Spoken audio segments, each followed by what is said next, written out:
जय हिंद सभी साथियों को एक बार फिर से स्वागत है आपका मेरे इस वीडियो में। और आज हम जानने वाले हैं बीआरओ में एक जो पोस्ट है आपकी ड्राफ्टमैन सिविल की। तो इसकी हम ए टू जेड जानकारी यानी कि भर्ती होने से लेकर अपनी लगभग रिटायरमेंट तक सारी कुछ जो भी प्रक्रिया होती है इसकी यानी कि दौरान, तो हम सारी कुछ प्रक्रिया आपके सामने यानी कि आपके साथ साझा करने वाले हैं, ठीक है। और वीडियो यदि आप इस पोस्ट के लिए सब कुछ जानना चाहते हैं तो वीडियो आप पूरा देखें, तभी आपके समझ में आएगा, ठीक है। तो चलिए बिना देर किए हुए वीडियो को शुरू करते हैं। आपसे एक रिक्वेस्ट है, यदि आपको वीडियो थोड़ी-सी भी अच्छी लगे या कोई पार्ट्स अच्छा लगे या आपके मन में कोई भी यानी कि डाउट रहता है, तो उसी टाइम आप कमेंट कर सकते हैं, ठीक है? और वीडियो को ज़्यादा से ज़्यादा शेयर भी करिएगा, चैनल को सब्सक्राइब कर लीजिएगा, ठीक है? क्योंकि इस प्रकार की वीडियो मैं अक्सर अपने चैनल पर डालता रहता हूँ, ठीक है? तो अभी हम बात करेंगे ड्राफ्टमैन सिविल की जो योग्यता होती है वो 10+2 माँगी जाती है, ठीक है? वो चाहे किसी भी बोर्ड से हो, केवल आप पास होने चाहिए, ठीक है? अभी हम बात करते हैं इसमें, इसका जो एक्सपीरियंस रहता है वो आर्किटेक्चर या आपका ड्राफ्टमैनशिप जो होता है 2 साल का एक्सपीरियंस माँगा जाता है, ठीक है? आपका 2 साल का एक्सपीरियंस भी इसमें होना चाहिए, तभी आप इसमें फॉर्म अप्लाई कर पाएँगे, ठीक है? ये यानी कि कंपल्सरी है, ठीक है? फिर हम बात करें आपकी ऐज की, 18 से 27 होती है और इसमें आपकी कैटेगरी वाइज़ कुछ कम या ज़्यादा हो सकती है, ठीक है? फिर हम आगे बात करते हैं फॉर्म आपका जो मोड रहता है, यानी कि फॉर्म अप्लाई का मोड। तो फॉर्म अप्लाई का मोड आपका जो रहता है, ऑफ़लाइन अभी चल रहा था, फिलहाल अभी ऑनलाइन होने की संभावना है, ठीक है? इसमें क्या है, जब तक आपका ऑफ़लाइन रहेगा, आपकी यानी कि कट ऑफ जो आपकी कट ऑफ कब लगती है, आपके जो यानी कि कॉल लेटर आते हैं, वो कट ऑफ के हिसाब से आते हैं। यदि ऑनलाइन हो गए तो आपके पासिंग मार्क पे भी कट ऑफ आ जाएँगे, ठीक है? तो मेरिट आपकी कब लगेगी, यानी कि एग्ज़ाम के बाद, ठीक है? तो अभी हम आगे बात करेंगे इसमें अ और पहले क्या होता है, जैसे आपका रिटन टेस्ट हो गया, ठीक है? फिर आपका हो गया फिजिकल, ठीक है? तो ट्रेड टेस्ट इसमें होता नहीं है, ठीक है? तो उसके बाद होगा आपका मेडिकल टेस्ट और उसके बाद आपका होगा डीएमवी यानी कि डॉक्यूमेंट वेरिफिकेशन, ठीक है? उसके बाद होगा फाइनल आपका सिलेक्शन, ठीक? इसमें अभी क्या रहता है पॉइंट कि फाइनल सिलेक्शन जैसे आप बिल्कुल फिट हो गए मेडिकल वगैरह, आप 6 महीने के अंदर कभी भी जॉइनिंग ले सकते हैं इस डिपार्टमेंट में, ठीक है? फिर एक डाउट और भी रहता है, यदि मेडिकल में आपको जैसे कोई नज़र वीक होती है, मेन पॉइंट ये ज़्यादातर रहते हैं, तो क्या आप चश्मा ले जा सकते हैं? आप बिल्कुल चश्मा ले जा सकते हैं, लेकिन जो भी वहाँ मानक होते हैं, 6/6 या जो भी बताया जाता है, आपको चश्मा से लगा के वो दिखना चाहिए बस।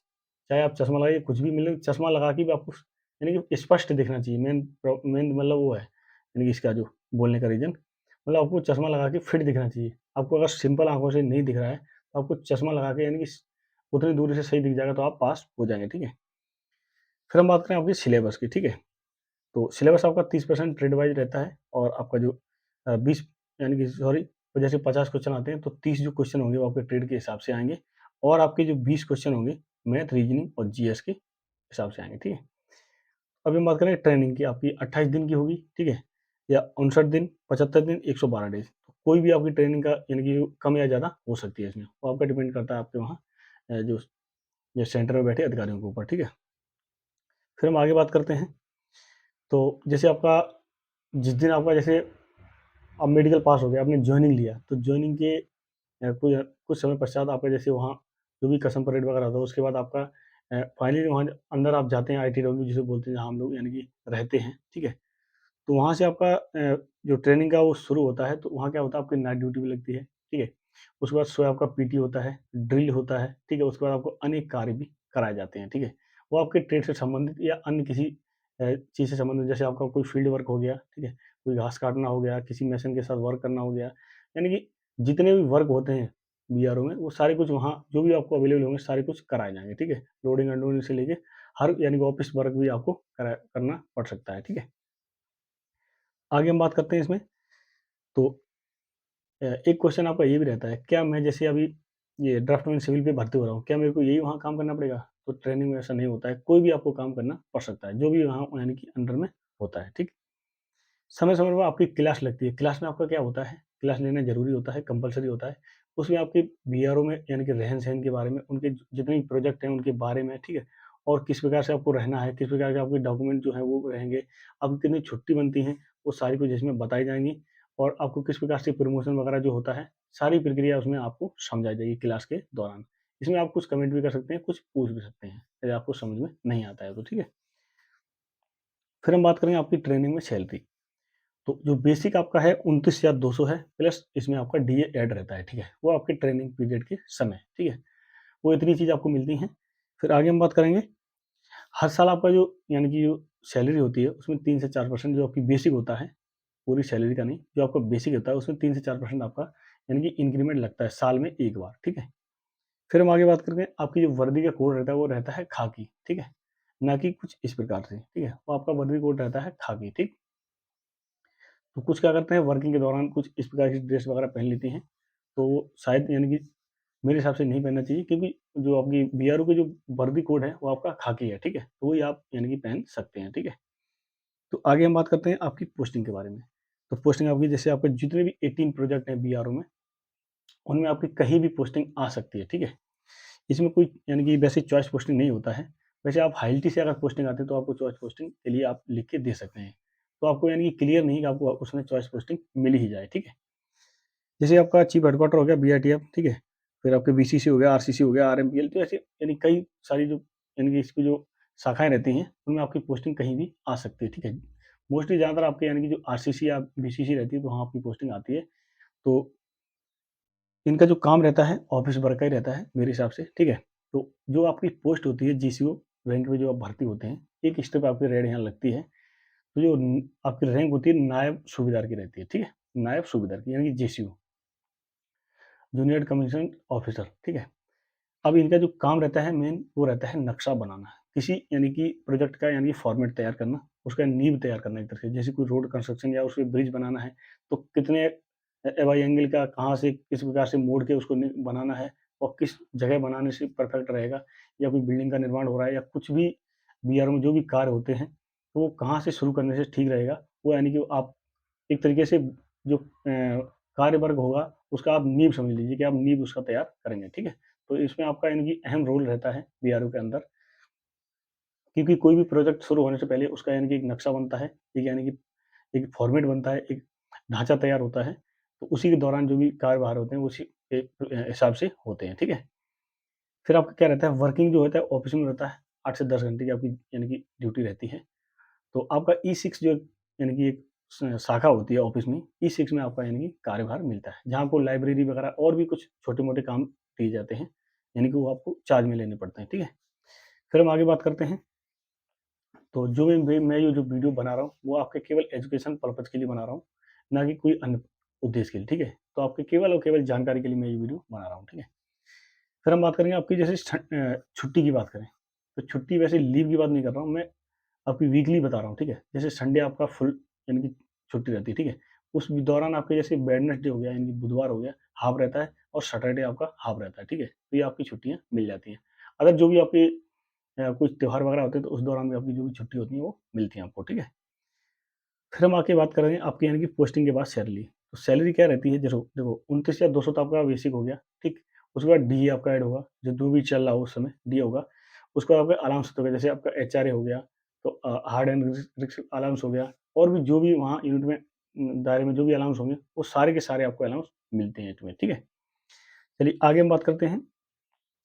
तो प्रोविज़न पीरियड होता है जो आपका परिवीक्षक यानी कि अ, एक परीक्षण समय होता है, वो आपका 2 से 3 साल का रहता है। इस दौरान आप कोई भी डिपार्टमेंटली एग्ज़ाम वगैरह नहीं दे सकते हैं, ठीक है? तो आपका एक परीक्षा यानी कि ये समझ लीजिए एक परीक्षा तरीके का समय होता है आपका ये। और ये मतलब जैसे आपको एक वहाँ समझा जाता है कि ये इस कार्य के लिए यानी उचित हैं या नहीं है, इस कार्य पे खरे उतरेंगे या आप, जैसे आप ड्राफ्टमैन सिविल में भर्ती हुए हैं, तो आप उस ट्रेड पर खरे उतरते हैं या नहीं। तो आपका एक एक परीक्षा एक तरीके की परीक्षा समझ लीजिए, वो आपको 2 से 3 साल आपकी एक परीक्षा ली जाती है, ठीक है? तो इस दौरान आपको सैलरी जो भी है वो उसी हिसाब से मिलती है अपनी, जो मानक होते हैं, इसमें कोई कम ज़्यादा नहीं होता है, ठीक है? फिर हम आगे बात करेंगे आपके प्रमोशन के बारे में, ठीक है? तो प्रमोशन के बारे में हम बात करें तो आपका जैसे आप नायब सूबेदार में जब भर्ती होते हैं, ठीक है? तो आगे हम जैसे 7 से लगभग 10 साल में आपको प्रमोशन होने की संभावना होती है इसमें, तो आप उसमें एक सूबेदार बन जाते हैं, ठीक है? यानी कि 2 स्ट्रिप आपकी लग जाती है रेड, ठीक है? गोल्डन नहीं, रेड 2 स्ट्रिप आपकी लग जाती हैं शोल्डर पे, ठीक है? फिर हम आगे बात करेंगे, तो बहुत ही यानी कि कम बंदों के चांस होते हैं जो आपके सीडीएम बनने का। इसके बाद यानी कि सूबेदार के बाद का जो पद हो जाता है सीडीएम, ठीक है? तो जो आपकी यानी कि एक गोल्डन स्ट्रिप लगती है, ठीक है? तो वो एक आपकी लेफ्टिनेंट के बराबर जो रहती है, ठीक? तो इसमें क्या होता है, उन यानी कि भाइयों को जल्दी वो मिल मिल जाता है प्रमोशन, जो आपके यानी कि एक जैसे आपका एसटी, एससी वगैरह हो गए, उनको यानी कि कास्ट वालों को जल्दी इसमें प्रमोशन मिलता है, ठीक है, मेरे हिसाब से, ठीक है। और जो भी आपकी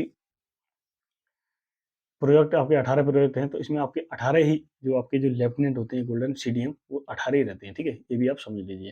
तो आपका प्रमोशन कितना टफ रहेगा, आप समझ सकते हैं। और हम बात करेंगे आपकी सीएसडी की जो फैसिलिटी होती है, क्या होती है? तो इसमें आपको 7 बोतल मिलती हैं, जो भी आपकी लिक्विड वगैरह रहता है। उस हिसाब से एक आपका ग्रोसरी कार्ड भी मिलता है, जिसपे आप लिमिटेड आपका जो सामान होता है, वो आप ले सकते हैं, ठीक है? वो कैन आपकी एक मेन। तो आगे हम बात करेंगे आपकी मेडिकल फैसिलिटी के बारे में। तो ऑन ड्यूटी आपको मेडिकल फैसिलिटी मिलती है, ठीक है? ऑफ ड्यूटी कोई भी मेडिकल फैसिलिटी आपको नहीं मिलती है, ठीक है? कुछ जगह पे छोड़ी, जैसे लेह लद्दाख हो गया, जहाँ आप उसमें वहाँ दिखा सकते हैं जीएचएमएच में, बाकी जगह पे आप नहीं दिखा सकते हैं। फैमिली क्वार्टर की अगर हम बात करें, तो आपको फैमिली क्वार्टर आपके यानी कि अगर यूनिट के अंदर जगह है या कोई अच्छा सा अकोमोडेशन बना रखा है, तो हाँ, मिल जाता है, नहीं तो आप बाहर भी फैमिली रख सकते हैं। वो आपका क्या होता है, जब आप परमिशन मिलने के बाद, ठीक है? तो वैसे आपका ऑफ़िशियल वर्क है, कहीं बाहर जाना नहीं पड़ेगा। अगर जाना भी पड़ेगा तो 1 या 2 दिन के लिए जाना पड़ेगा, कहीं साइड में। तो आपकी ऑफ़िस की जॉब है, आप फैमिली इसमें रख सकते हैं, ठीक है? फिर हम आगे बात करेंगे आपकी बीसीए पोस्टिंग, यानी कि कभी-कभी आपको विदेश जाने का मौका भी उसमें मिलता है। वो 15 साल के बाद ही आप पे डिपेंड करता है। आपका जो जॉब के उसमें वो भी देखा जाता है किस प्रकार से इन्होंने अच्छे से किया है या नहीं किया है, कुछ रेड एंट्री तो नहीं है, या आप छुट्टी ज़्यादा तो नहीं काटे हैं उस दौरान, या आपका जो बिहेवियर है अच्छा रहा, वो सारा कुछ इसमें परखा जाता है। तभी आपका ये यानी कि बीसीए पोस्टिंग होता है, ठीक है? आगे हम बात करेंगे आपकी छुट्टी के बारे में। तो छुट्टी आप मैं कुछ आपको नया बताने वाला हूँ। छुट्टी आपका क्या होता है, देखो मैंने आपको बताया ज़्यादातर 97 में बनती है। जैसे 15 आपकी सीएल हो गया, ठीक है? एचपीएल आपका 20 हो गया 1 साल में, और 60 आपका हो गया ईएल, ठीक है? इसमें आपको एक पीएएल भी मिलता है, यानी कि पैटर्निटी लीव, ठीक है? तो इसमें जब यानी कि जैसे किसी की शादी वगैरह हो रखी होती है, तो यानी कि जब बच्चा या कोई भी यानी बर्थ होता है उनका, तो उस दौरान आपको 15 दिन की छुट्टी मिलती है। इस दौरान आपका ना कोई पेमेंट कटता है और ना ही आपकी कोई यानी कि छुट्टी का कटौती होता है, ठीक है? तो और आपका क्या होता है, जब आप पोस्टिंग जाते हैं तब भी आपको 15 दिन ब्रेक जनने के मिलते हैं, ठीक है? आगे हम बात करेंगे, तो मिनिमम जो आपकी यानी कि पोस्टिंग रहती है एक यूनिट में, तो आपकी लगभग 3 साल तक रहती है, ढाई से 3 साल लगभग मान लो। हाई टीम में तो आपको 2.5 साल मान लीजिए, और प्लेन में रहेंगे तो आपको 3 साल, ठीक है? कुछ 1-2 महीने ऊपर-नीचे भी हो सकते हैं, ठीक है? फिर हम बात करेंगे आपके सीईए के बारे में, यानी कि चाइल्ड एजुकेशन अलाउंस के बारे में। वो आपको मिलता है यानी कि इसमें 33,000 रुपए लगभग मेरे हिसाब से, ठीक है? कुछ कम ज़्यादा भी हो सकता है, ठीक है? तो ये साल में आपको 1 बार मिलता है, ठीक है? इस दौरान यदि बच्चा आपका यानी कि किसी जैसे हॉस्टल वगैरह, जैसे उसका उसी स्कूल का हॉस्टल होना चाहिए, उसमें आपका एडमिशन वगैरह हो रखा है, तो उनका भी सारा कुछ क्लेम आपको मिल जाता है आसानी से, ठीक है? अब हम बात करें आपकी दिवाली की बोनस के बारे में, ठीक है? ये आपके एक्स्ट्रा एक्स्ट्रा अलाउंसेस होते हैं। तो दिवाली का बोनस लगभग मेरे हिसाब से 7,000 आता है। वो आपके यानी कि दीपावली का जो भी महीना होता है, उसके लास्ट में आपकी सैलरी के साथ क्रेडिट होता है आपके अकाउंट में, ठीक है? फिर हम आगे बात करेंगे आपके क्लॉथिंग अलाउंस के बारे में, ठीक है? तो ये आपका हर साल जुलाई के महीने में आपके पेमेंट के साथ क्रेडिट होता है। लगभग 12,000 रुपए आपको मिलते हैं इसके लिए, ठीक है? जिसमें आप जो भी अपना वर्दी वगैरह सिलाना चाहते हैं, सिलवा सकते हैं, या अन्यथा आप आपकी सब कुछ फिट फॉर है, तो आप नहीं भी ले सकते हैं, ठीक है? फिर हम आगे बात करेंगे, आपकी जो जॉब है वो ग्रुप सी की जॉब है, ठीक है? वो आपकी ग्रुप सी की जॉब है। आगे हम बात करेंगे सर्विस टर्म, तो आपकी जो सर्विस रहती है वो 60 साल की रहती है। कितने? 60 साल की रहती है। स्टडी टाइम इसमें फुलफिल आपको मिलता है अच्छे से, आप इसमें अच्छे से आप कोई भी अन्य किसी जॉब की तैयारी कर सकते हैं, आप करना चाहें तो, ठीक? फिर हम बात करेंगे आपकी जो पेंशन होती है, वो आपको पता ही है 2004 के बाद आप एनपीएस के दायरे में आ गए हैं, तो आपको एनपीएस के हिसाब से जो भी पेमेंट मिलनी है वो मिलेगी, ठीक? इस पे कुछ ज़्यादा जानकारी चाहते हैं तो आप मैंने वीडियो बना रखी है, आप उसको जाके वॉच कर सकते हैं, ठीक? फिर हम बात करेंगे, ये देखो डीपीसी के बारे में। तो डीपीसी इसमें वैसे हाल-फिलहाल तो कुछ होता नहीं है, लेकिन आप सीएमए की तैयारी कर सकते हैं, यानी कि जेईई की तैयारी कर सकते हैं इसके दौरान। तो ये कुछ यानी कि सिंपल सी जानकारी थी, जो मैंने आपके साथ साझा की। यदि वीडियो थोड़ी-सी भी अच्छी लगी हो, यदि आपके मन में कोई कमेंट आ रहा हो या कोई दिक्कत आ रही हो, आपको समझ में नहीं आया हो, या और किसी ट्रेड के बारे में जानना चाहते हैं, तो भाई आप ज़्यादा से ज़्यादा कमेंट करें, ठीक है? तभी मैं उसके ऊपर यानी कि नया कुछ वीडियो बनाऊँगा आपके लिए। और वीडियो देखने के लिए बहुत-बहुत आपका धन्यवाद, ठीक है? और मिलते हैं एक नई वीडियो में, तब तक के लिए जय हिंद, वंदे मातरम।